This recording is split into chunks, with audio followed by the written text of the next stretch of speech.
ahí se puede. Ahí hay una...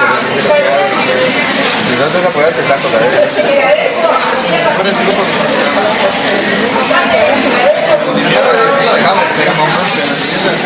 Yo necesito que ya el próximo día me entreguen los listados y los temas distribuidos, por favor.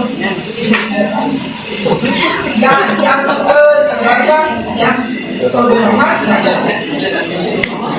Me llaman la próxima vez, pero ya hay que entregar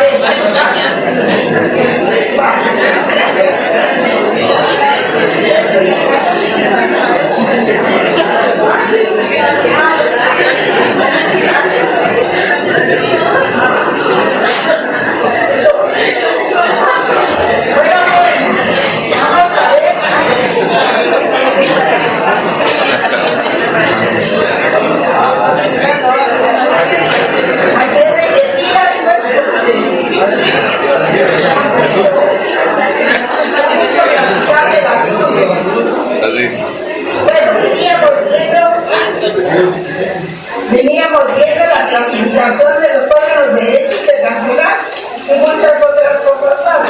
Yo espero que ya hayan bajado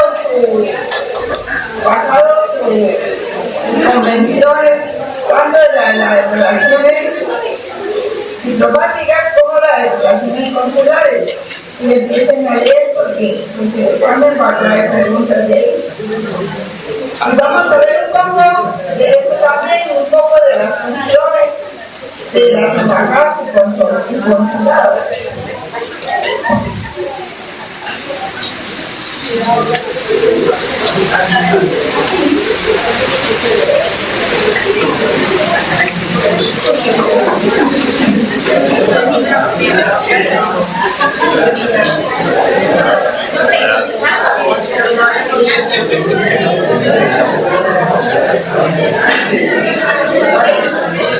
Entonces vamos a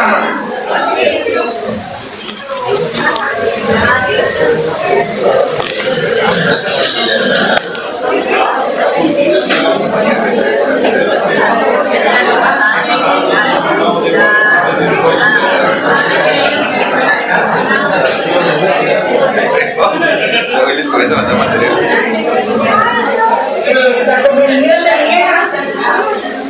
¿Saben qué mi hermano no está explicando? Estamos hablando de los acuerdos. No, bueno, podemos platicar las tres sobre eso.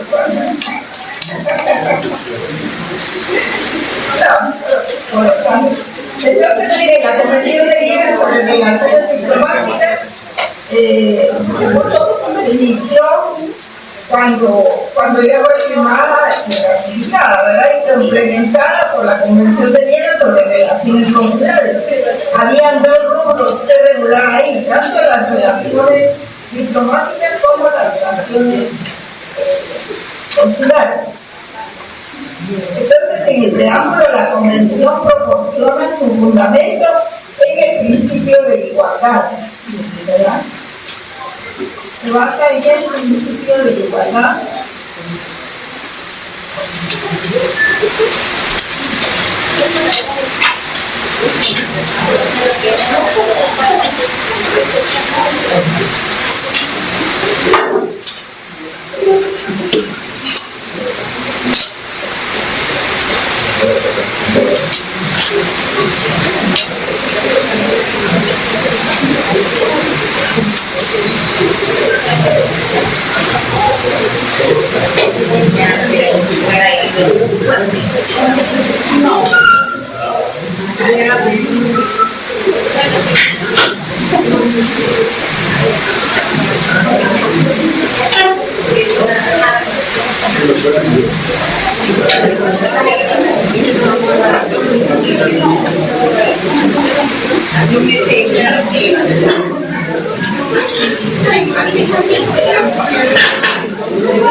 Entonces, en el preámbulo de la Carta de las Naciones Unidas, esta les da el argumento o la justificación a los países para firmar estas convenciones en el principio de igualdad, es decir, que todos los estados son iguales, aunque no sean iguales en cuanto a economía, en cuanto a política, en cuanto a tecnología, pero son iguales ante las Naciones Unidas, ¿verdad? Y entre ellos mismos, cada estado es soberano, aunque no somos iguales, como decía, ¿verdad? Unos tienen mucho más poder y otros no tenemos poder, pero eso sí es un aspecto real. Pero ante la ONU se estableció una asamblea en la cual todos los países tenían un voto por país, y en eso pues somos iguales, ¿verdad? De hecho, Guatemala fue la que logró el desempate en las Naciones Unidas para que se creara el Estado de Israel. Fue el voto de Guatemala y que finalmente creó el Estado de Israel. Ahora, como ya han habido masacres y todo eso con relación al Estado palestino, si todos los países votan en contra de esas masacres, pues ni modo que Guatemala no va a ser solidaria para apoyar a esos países también, ¿verdad? Tampoco hay que cerrar los ojos ante una realidad tan grande y tan palpable. Y si todos los países lo dicen y lo acusan y lo están denunciando, Guatemala tampoco puede hacerse de la vista gorda y decir no está pasando nada. Entonces ahora pues, el voto condena a Israel, también el de Guatemala. Entonces tenemos que el principio de igualdad aporta también la justificación de que todos los países puedan votar en la Asamblea de Naciones Unidas. Y la Convención establece también en su articulado todo lo que se refiere a las misiones diplomáticas y consulares. Y también define lo que es el principio de extraterritorialidad que les describía ya, la inmunidad y los privilegios que garantizan la estabilidad de los diplomáticos, ¿verdad? De los diplomáticos en el exterior. Y por ejemplo, ¿cuáles serían las funciones de las embajadas? Tenemos que en un primer artículo se define lo que es el jefe de misión y los miembros de la misión y se proporcionan los nombres de todo el personal que forman parte de la misión internacional que se compone la misión. Cuando un embajador se va a otro país, digamos, el país que lo envía es el Estado acreditante y el país que lo recibe es el Estado receptor. Entonces, por ejemplo, si Guatemala manda a sus embajadores a otro lugar, entonces tiene que dar los nombres de todos para que se les dé el estatuto de diplomático, pero sobre todo del embajador, y el embajador puede llevar a su familia, puede llevar a su personal de servicio, a su personal de jardinería, los que le limpian los carros, y todo, ¿verdad? Y todos se pueden ir en esa misión diplomática. Luego, en el artículo 2 define las relaciones diplomáticas y el mutuo acuerdo entre Estados para establecer misiones permanentes. Misiones permanentes es como, por ejemplo, la existencia de las embajadas aquí en Guatemala, de México, de Estados Unidos, de Canadá, de los países europeos, etcétera, de todo, ¿verdad? Siendo el mutuo acuerdo una de las formas habituales en que se origina la costumbre internacional y se establecen sus principales funciones. Por ejemplo, representar al Estado acreditante y el Estado receptor. Ya quedamos claros cuál es el Estado acreditante y cuál es el Estado receptor, ¿verdad? Proteger en el Estado receptor los intereses del Estado acreditante y los de sus nacionales dentro de los límites permitidos por el derecho internacional. Sí, por ejemplo, de todo lo que sucede en Guatemala, pues todos los embajadores informan a sus respectivos países qué es lo que está pasando en Guatemala. Todo. Lo que es política interior, todo eso lo informan. Porque es necesario y para eso son los embajadores, ¿verdad? También pueden negociar con el gobierno del Estado receptor. Hay algunas cosas, por ejemplo, horas o cuestiones así, y eventualmente se puede prestar alguna asesoría de un país extranjero. También enterarse de todos los medios, por todos los medios lícitos, de las condiciones y la evolución de los acontecimientos en el estado receptor e informarle también a su gobierno, ¿verdad? Son las embajadas y también los consulados, son los ojos y oídos de un país en otro. Por ejemplo, la embajada de México, para aplicar un país cercano, pues tiene que informar a su gobierno qué es lo que está pasando en Guatemala. Igual de Estados Unidos o de Brasil o de cualquier otro país.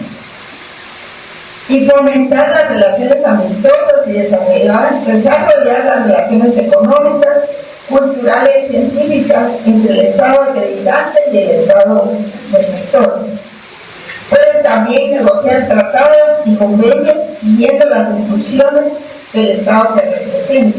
Sí, y eso se ve todos los días. Cuando veamos el tema del derecho de los tratados, vamos a ver quién negocia, cómo se llama el que negocia los tratados, qué mayoría necesitan para poder votar por un tratado. En fin, qué problemas pueden tener los tratados también. Pueden tener problemas de publicidad, pueden contener errores que den lugar a la imaginación de los tratados, pueden tener también problemas en la redacción. En fin, hay muchos aspectos que se ven en este. El mismo artículo 3, en su segundo párrafo, prevé que ninguna disposición de la Convención sobre Relaciones Diplomáticas se interpretará de modo que impida o que limite el ejercicio de las funciones consulares de la misión diplomática. Y les voy a contar una cuestión.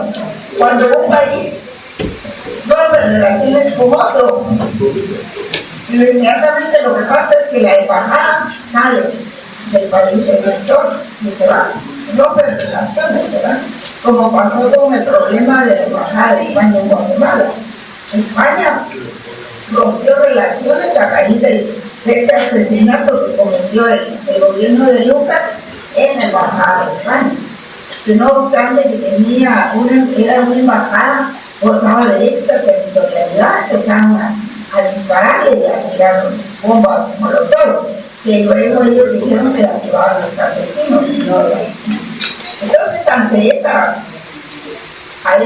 atentado tan grande, porque no fue atentado, fue un ataque directo que pasó, España rompió relaciones con Guatemala. Después, pues, reiniciaron, ya con otro gobierno, con la misma La Paz y todo eso, se reiniciaron las relaciones con España.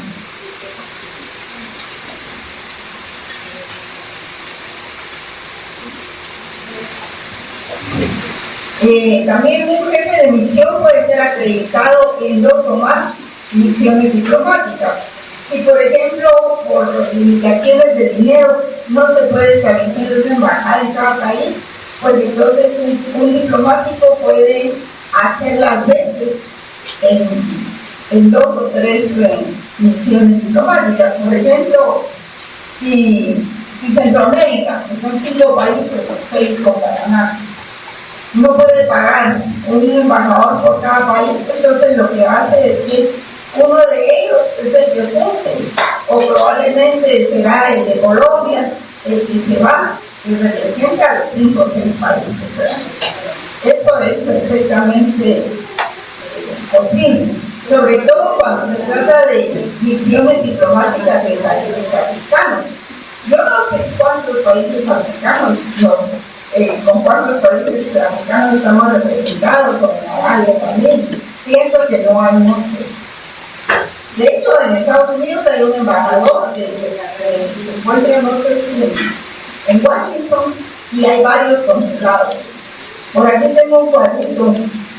Dice: Guatemala tiene relación con 155 países, 40 embajadas residentes en el exterior. Y imagínense ustedes, solo 40. ¿Y cuántos países son en el mundo? Más de 200, ¿verdad? Más de 200. Pero si no alcanza la plata para tener una representación en cada lugar, porque La representación implica costos, ¿verdad? Salarios, hay una planilla, equipos y todo. Aunque el país receptor debe prestarle también, si es posible, debe proporcionarle vehículos, comunicaciones, enseres como archivos y cuestiones de ese tipo. Pero no todos los países lo hacen, ¿verdad? Y tiene 65 concurrencias. Concurrencias es que hay otros diplomáticos que la representan desde 22 países, embajadas, residentes en el exterior. 50 países tienen relación diplomática, pero con Guatemala a través de la misión que está en Nueva York. Y ante las Naciones Unidas también, ¿verdad? Y hay 4 misiones ante organismos internacionales como la ONU en Nueva York, en la ONU en Ginebra, la OEA, la Organización Mundial de Comercio también, ¿verdad? Entonces, estas son un poco las funciones. Un jefe de misión puede ser acreditado ante 2 o más estados con el consentimiento de estos. El estado podrá nombrar un encargado de negocios interino en la sede donde el jefe de la misión no tenga asiento permanente. También se le da la facultad al jefe de misión o a cualquier miembro del personal diplomático para representar al país en organismos internacionales. Jóvenes, ustedes no imprimen los documentos que yo les mando. Entonces ahora, quienes los traen, por favor, hagan sus convenciones, la convención de relaciones, los felicito a ustedes por su carrera. Y si no, miren a su teléfono, ahí están. Esto no es cosas nuevas que yo les estoy dando, están en la convención, pero hay que leerla, para eso hay que bajarla, para eso se las mando con tiempo, para imprimirla, para leerla, para traerla aquí el día que toca la clase. Porque venir a copiar todo lo que yo les estoy diciendo no tiene sentido realmente, si lo van a encontrar ahí. Se apuntan cosas importantes, pues poco. Aquí sí que nos tienen en la distribución de la pobreza, ¿verdad? Los micrófonos están de mal.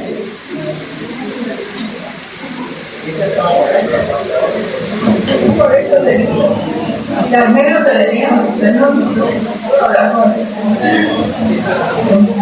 Entre las funciones de los consulados, por ejemplo, ya vimos algunas, que no son todas, las funciones de los diplomáticos, de las embajadas. Miremos las funciones de los consulados, algunas, pues no puedo, digamos que no puedo ponerme a leer la convención aquí, ¿verdad? No sería propio y no vengo a eso, sino que, por ejemplo, funciones de los consulados protegieron el estado receptor, los intereses del estado de envía y de sus nacionales, sean personas naturales o jurídicas. Por ejemplo, si alguien tiene problemas legales en un país que no es su país, un extranjero, y lo encarcelan, por ejemplo, ¿qué es lo que hace? ¿O debe de hacer? Pues acudir a su corte. Por ejemplo, si están en Estados Unidos y tienen un problema, se le perdió el pasaporte, lo encarcelaron o qué sé yo, y no es residente de Estados Unidos, lo que tienen que hacer es llamar a su cónsul, ¿verdad? Para que lo ayuden.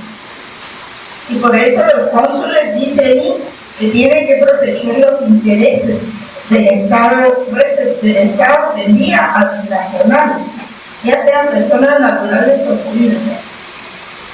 Fomentar el desarrollo de las relaciones económicas. Si no lo trajeron, no sé si lo tienen en internet, pero lean las convenciones. Una vez que veamos esta parte, no la vamos a volver a ver con. Fomentar el desarrollo de relaciones económicas, culturales y científicas. Extender pasaportes y documentos de viaje a los nacionales de su estado. Visas a los extranjeros que deseen viajar a dicho estado. Por ejemplo, si nosotros queremos viajar a Estados Unidos, ¿qué tenemos que hacer? Ir al consulado y visa, que es muy difícil que se la dé, pero lo cierto es de que es el consulado el que la debe extender. Si un Salvador, por ejemplo, si un colombiano quiere viajar a Guatemala, pues tiene que pedir. También debe de prestar ayuda y asistencia a los nacionales del Estado que envía, sean personas naturales o jurídicas. Debe actuar en calidad de notario, en la de funcionario del registro civil y en funciones similares. Sí, generalmente el cónsul es notario, se requiere que sea notario, porque las funciones que va a desarrollar es de autenticar documentos, de inscribir datos, hechos y actos jurídicos en el registro civil o en el registro. Entonces se requiere a alguien con fe pública. Actuar en representar a los nacionales del Estado que envían ante los tribunales, sí.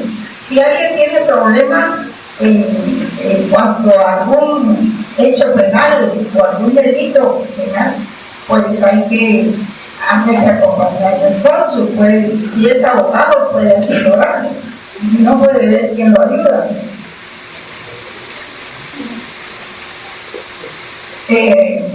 Por eso dice representar a los nacionales del Estado que envían de los tribunales y otras autoridades del Estado receptor. No digo que el embajador no lo pueda hacer, sí lo puede hacer, porque hay embajadas en que solo hay una persona, un embajador, y él hace las dos funciones. Es embajador y es cónsul. Comunicar decisiones judiciales y extrajudiciales y diligenciar comisiones rogatorias de conformidad con los acuerdos internacionales. Sí, todo eso, ¿verdad? Inspeccionar los derechos de control e inspección de los buques, aeronaves matriculadas y aeronaves matriculadas en el mismo estado que representa, también de sus tripulaciones. Guatemala pues no tiene embarcaciones, ¿verdad? Ni tiene aviones tampoco. Teníamos la papaya voladora, pero la vendieron, ¿verdad? Ahora dice que es TACA. Pero TACA ya no es de Guatemala, sino que es de un consorcio centroamericano, me parece. Entonces, ahora veamos el procedimiento. El procedimiento para nombrar un jefe de misión, embajador o cónsul. Primero se consulta al Estado a dónde se enviará a esa persona para establecer lo dispuesto a aceptarla, o por el contrario, declararla no grata. O sea, si una persona se va a ir de embajador a otro país, primero lo consultan al país, le envían el currículum de esta persona, su información de todo tipo, para ver si el Estado lo recibe o no. Si el Estado no lo recibe, por ejemplo, en el caso del embajador, entonces no da el beneplácito, ¿verdad? Porque así se llama la institución que acepta al diplomático. Entonces, si la declara no grata, entonces el diplomático no puede presentarse como tal. Si está en funciones y la declara no grata, el diplomático tiene que irse inmediatamente, ¿verdad? Ustedes se estarán preguntando lo que pasó con el secretario ejecutivo de la CICIG. Ahí lo que pasa es que fue cuando empezó el lawfare, como dicen, que es la interpretación equivocada de las leyes, la aplicación equivocada del derecho, ¿verdad? ¿Qué es lo que tenemos ahorita? Todo el mundo dicta sus leyes y las interpreta como le da la gana, y si tiene poder las aplica, ¿verdad?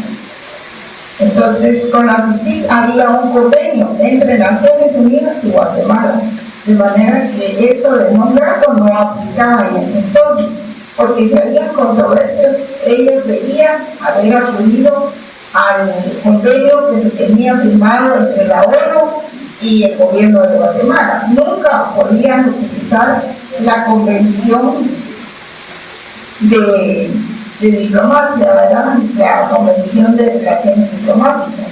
Pero bueno, lo hicieron. Si querían el poder, se dio.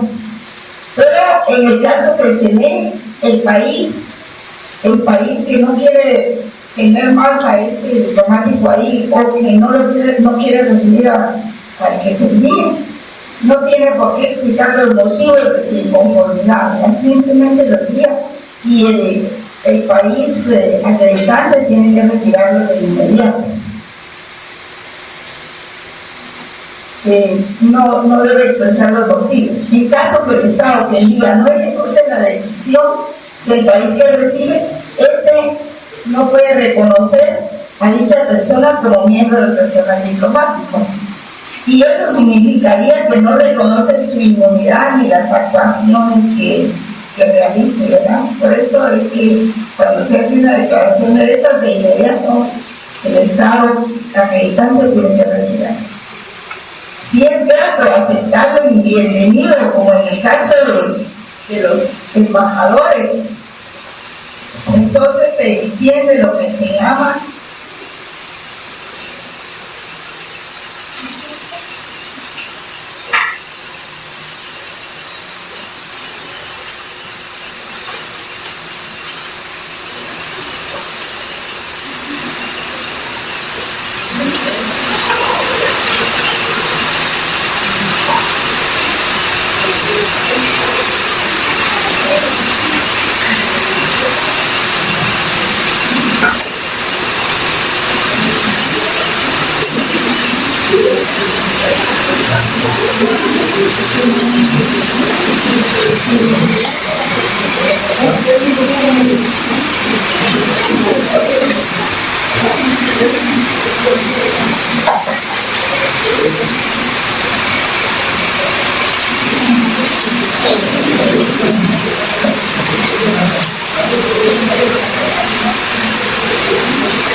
por ejemplo, si el embajador que se va a mandar, la persona que se va a mandar como embajador, es recibida, es aceptada por el Estado receptor, entonces se extiende un documento que se llama el placer.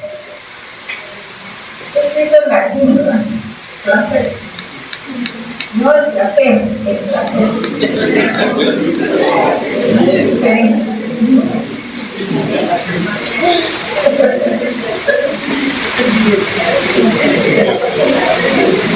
Pero es para que lo recuerden, porque dice que cuando uno liga el conocimiento a una anécdota o a alguna emoción, se le queda más. Lo aprende mejor, nunca se le olvida.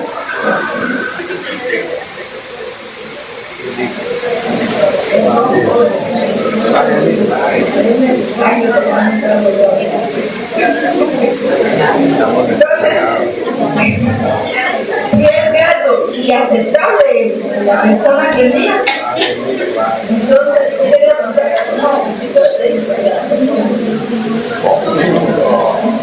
entonces el país receptor le envía el placer, o sea, el beneficio de que puede llegar sin problema, ¿verdad? O sea, la aceptación del Estado receptor. Y en el caso del cónsul, que está aquí abajo, en el caso del cónsul, se emite lo que se llama el exequatur. Es una palabra un poco rara, no sé dónde la sacaron, pero eso es lo que está ahí en la convención, ¿verdad? Deben ser palabras en latín probablemente. Y el Estado acreditante puede, digamos, una vez que le extienden el exequatur al cónsul, lo aceptan. Ese es el documento. Entonces el Estado acreditante recibe el exequatur y entonces ya emite el nombramiento del cónsul, que también se llama atente, llamatir, así le llaman también. Pero no tiene nada que ver con patente comercial, solo así le llaman. Entonces son dos mecanismos que les quería decir así despacio, porque a veces no leen lo que uno les dice y entonces después hay problemas. Bueno, tenemos también, ¿quieren un descanso? ¿Un minuto? Bueno, ¿verdad? Sí. Pero solo un minuto. Oye, tengo mucho calor.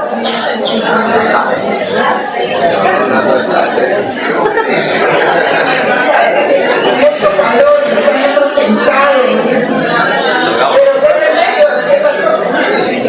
Yo me olvidé que fuera virtual todo. Ustedes no vean que yo estoy aquí porque quiero que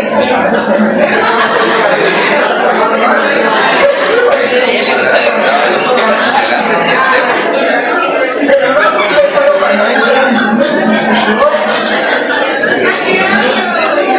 así de que distraiganse un poquito, pero solo medio minuto que hagan.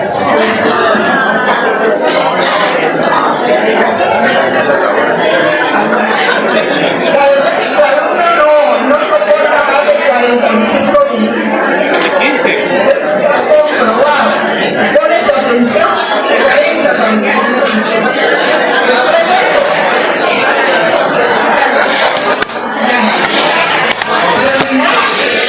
Al principio ese horario se creó por seguridad de personas, porque estaban marcando un montón de personas.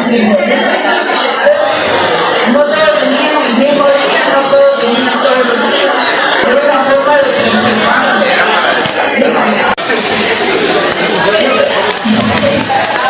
Después de eso tenemos las 4 categorías de jefes de oficina consular. Alguien que tenga ahí la convención me lo podría decir, por favor. Las 4 categorías de jefe de oficina consular. No tienen su internet ahí, su teléfono, ahora sí lo pueden usar. Pues no sé.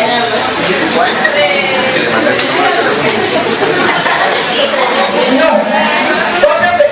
4 categorías de jefe de oficina consular. Por favor. Cónsules, vicecónsules y agentes consulares. Muy bien, muchas gracias. Pueden ser la importancia de traer sus documentos. No que vienen aquí como que vienen a pasear nada más. Aquí vienen a trabajar, a estudiar, a leer, a compartir.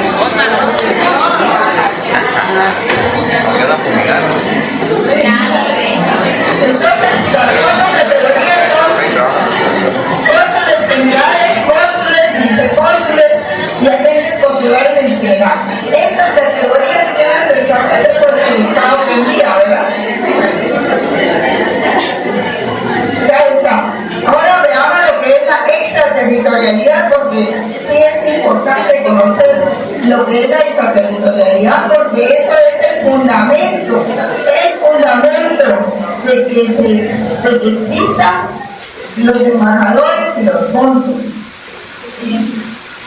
de que haya inmunidad y de que haya privilegios para ellos. Es el principio de extraterritorialidad. Después del principio de igualdad, el de extraterritorialidad es el más importante.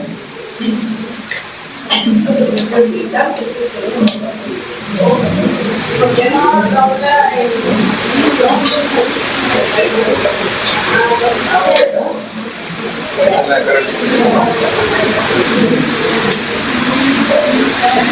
Entonces, la extraterritorialidad significa que las misiones diplomáticas están exentas de cumplir la legislación del Estado en donde se encuentran. Y eso es inmunidad. Eso es inmunidad. Y están obligados a solo cumplir aquella legislación de su país de origen. Por ejemplo, la embajada del Perú en Guatemala no tiene por qué cumplir las disposiciones de Guatemala por el principio de extraterritorialidad. Y sus personeros, los embajadores o los cónsules, tienen derecho tienen inmunidad para que los procesen en Guatemala o que les pidan cuentas o algo así. Pero además tienen privilegios, y los privilegios son las exenciones de impuestos y de aranceles aduanales. Estos son los privilegios. No es lo mismo la inmunidad que los privilegios. Hay que saberlo distinguir. En donde se encuentren, ¿verdad? Y están obligados a solo cumplir aquella legislación de su país de origen. La inmunidad y los privilegios los recibe el agente diplomático desde que ingresa al país receptor y les son retirados desde que abandona el medio. Puede ser que ya cuando si viene a pie el embajador y entra ahí de El Salvador por Jutiapa, desde ahí ya empiezan sus privilegios a cruzar la frontera,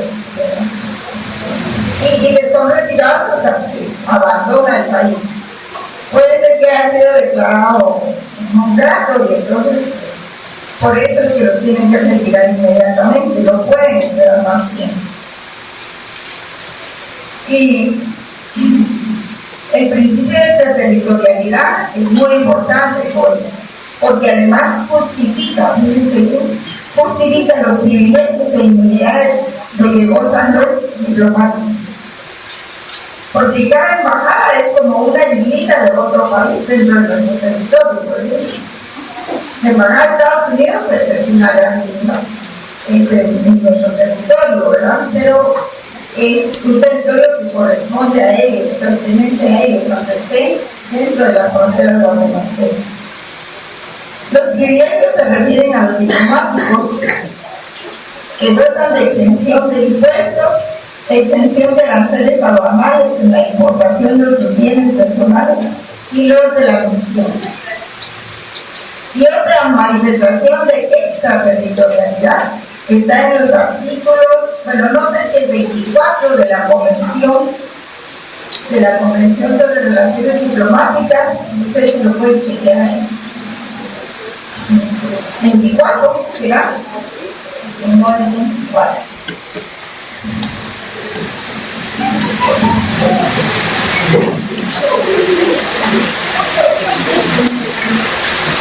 Ustedes me indican.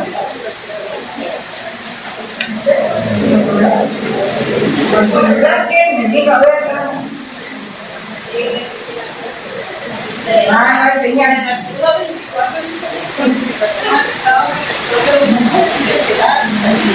Entonces eso, por eso no estaba seguro. Pero otra manifestación de extraterritorialidad, aunque no sea ese artículo, ¿verdad?, está en la convención y que se refiere a los locales, archivos y documentos de la misión que son inviolables.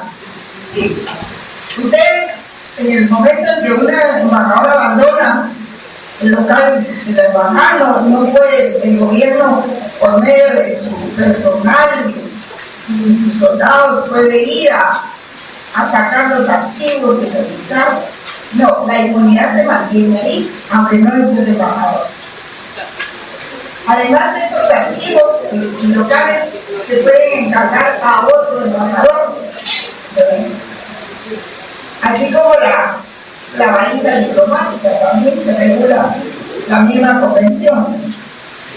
Pero la extraterritorialidad se encuentra contemplada también en dicha convención.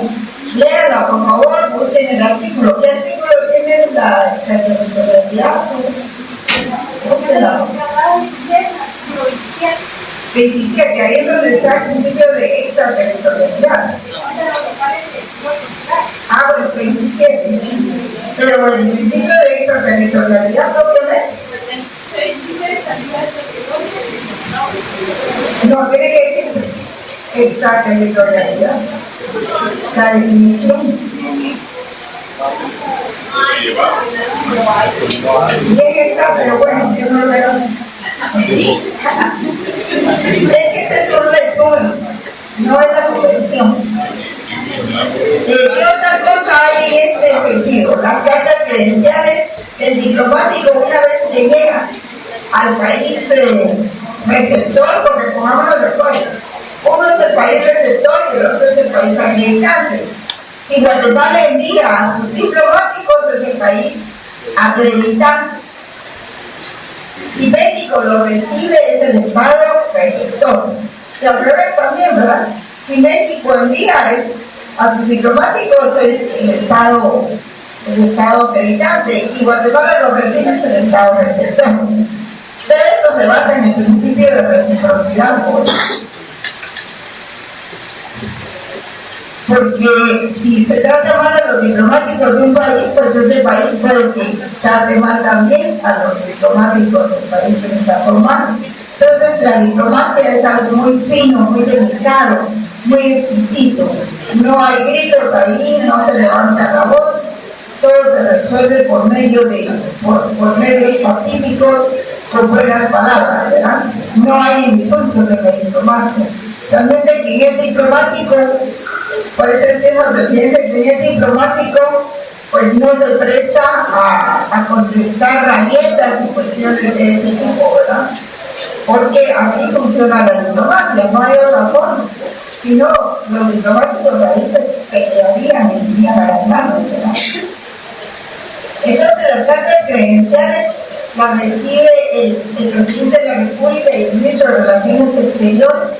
Cuando un diplomático llega, lleva unas copias que se llaman copias distintas. Y esas son las actas credenciales que presentan para acreditar que fue nombrado como cónsul, como diplomático, como embajador.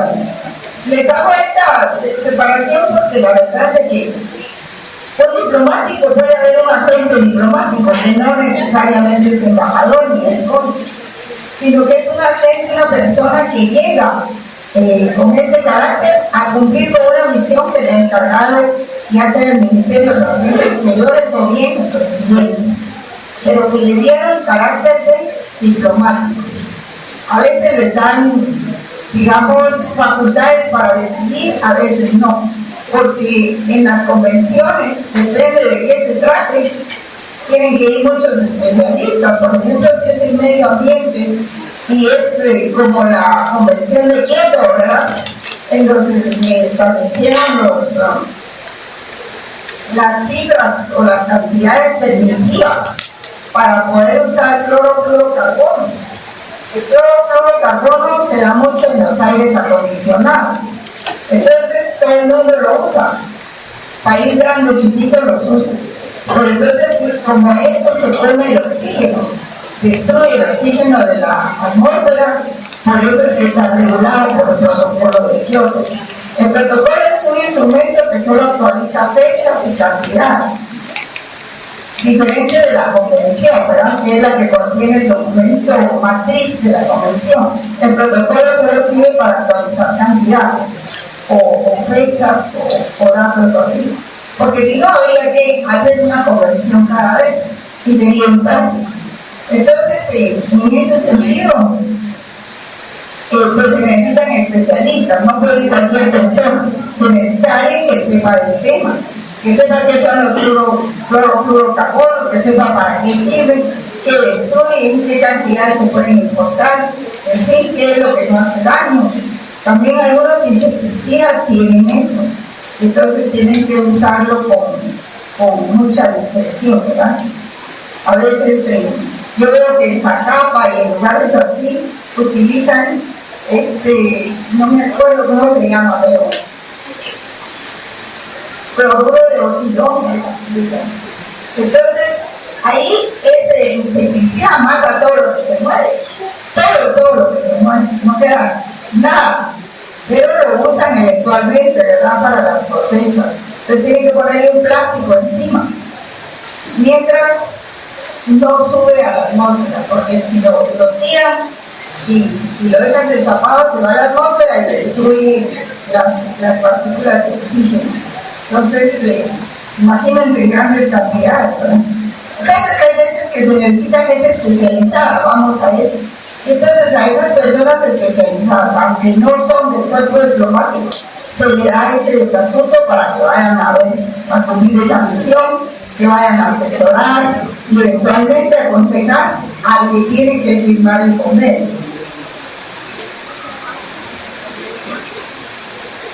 La otra cuestión es que la convención establece que el Estado receptor debe proporcionar todas las facilidades y seguridad al jefe de misión y el personal. Tiene que proporcionarles los locales donde va a estar la embajada, la casa del embajador. A veces es el mismo lugar, pero la inmunidad se extiende a la casa del embajador también, no solo a la oficina de trabajo. Entonces tiene que proporcionarle también vehículos o facilidades para el transporte de vehículos, debe proporcionarle comunicaciones, ¿verdad? Depende de la embajada que se trate, porque yo me imagino que una embajada como la de Estados Unidos tiene su propio internet, su satélite, y no necesita de Guatemala de ver nada, ¿verdad? Pero en otros casos sí. Normalmente el Estado receptor debe proporcionar todas esas facilidades. También les tienen que proporcionar seguridad.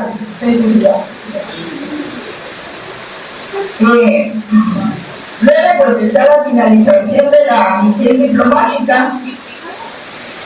¿Por qué terminan las funciones de una misión diplomática? Pues cuando el Estado acreditante comunica al Ministerio de Relaciones Exteriores del país receptor que terminó las funciones de la gente.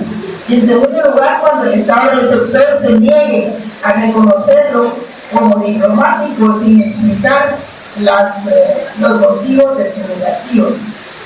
El Estado receptor debe conceder facilidades incluso en caso de conflicto.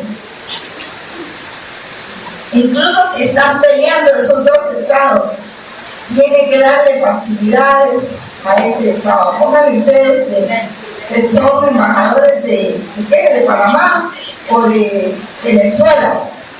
Incluso si hubiera conflicto entre Guatemala y Venezuela, Guatemala tiene que prestar seguridad al embajador de Venezuela y en su caso también el de Venezuela de Guatemala. Hasta ahí llegan las unidades. Y a la salida de esto, ya sea por conflicto armado o por ruptura, las relaciones diplomáticas y el Estado receptor tendrá la obligación de proteger los locales y archivos de la misión. El Estado acreditante podrá confiar el cuidado de los archivos y locales de la misión diplomática a un tercer Estado. ¿Sí? Si es mucha la emergencia, pues la embajada de Panamá le dice a la de Costa Rica que le cuide su local y sus archivos, ¿verdad? Porque los archivos son también intocables. Muy bien. Después vienen las relaciones, las funciones del Ministerio de Relaciones Exteriores, pero ya no nos da tiempo. Así es que léalas por favor, pero vamos a trabajar mañana también. Hasta mañana, joven.